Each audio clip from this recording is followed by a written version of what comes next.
ఇప్పుడు చూడు లక్షల మంది మెసేజ్ పెడుతున్నారు స్వాతంత్ర దినోత్సవం జరుపుకోవద్దని.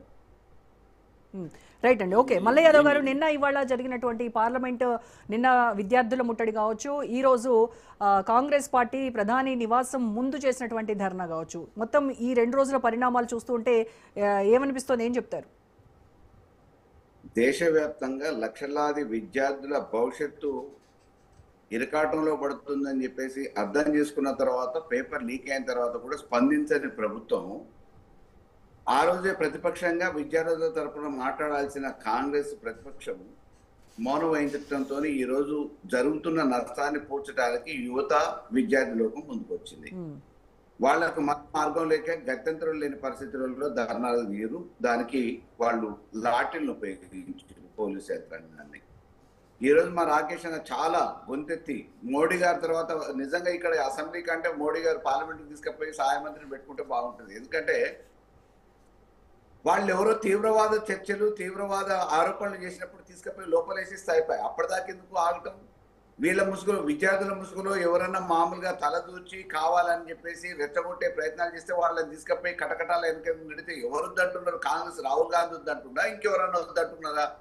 ఈరోజు ప్రతిపక్షంగా దేశంలో జరుగుతున్న అనేక వైఫల్యాల మీద పోరాటం చేయాల్సిన ప్రతిపక్షం రాహుల్ గాంధీ గారు మొన్నటి వరకు మౌనం వహించారు. విద్యార్థుల జీవితానికి సంబంధించిన విషయం మీద స్పందించలే.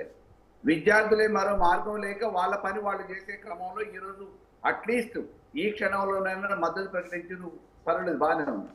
కానీ అధికారంలో ఉన్న బీజేపీ పార్టీ వెనువెంటనే దీని నష్టాలని బేరీ చేసుకొని కావాల్సిన చర్యలు తీసుకోకపోవటం మూలాన ఇన్ని రోజుల తర్వాత వారు కాంగ్రెస్ సైడ్ కొంతమంది కూర్చున్నారు, ధర్నాలో కొంతమంది దగ్గర రోడ్ల మీదకి వచ్చారు. విద్యార్థుల జీవితాన్ని లీకేజీల పేరు మీద ఆగం చేసిన తర్వాత బాగు చేయకుండా ఇప్పటికి కూడా ఇబ్బంది పెట్టి దాని మీద ఎటువంటి చర్యలు తీసుకోకపోతే మరి ఎవరిని ప్రశ్నించాలి? ప్రభుత్వాన్ని కాకపోతే దానికి బాధ్యులైన ఆ మంత్రిత్వ శాఖని, దానికి బాధ్యులైన అధికారులనే కదా ప్రశ్నిస్తాం. ప్రశ్నించే అంత నైతిక హక్కు కూడా ఈ దేశంలో ప్రజాస్వామ్యంలో నైతిక హక్కు ఈ పౌరులకు లేదా? వాళ్ళు ఏమైనా టెర్రరిస్ట్లా? వాళ్ళు ప్రదర్శనగా వచ్చి వాళ్ళ హక్కుని వాళ్ళు ప్రదర్శిస్తున్నారు, జరిగిన అన్యాయాన్ని చెప్పుకుంటున్నారు. అది కూడా ఇనే ఓపిక ఒక ప్రతినిధిగా కేంద్ర బృందంలో రావచ్చు, మంత్రి వచ్చి విద్యార్థుల మధ్యలో మాట్లాడవచ్చు. వాళ్ళకి రక్షణ శాఖ ఉంది, రక్షణ కలిగించడానికి పోలీసు పారామిలిటరీలు ఉన్నాయి.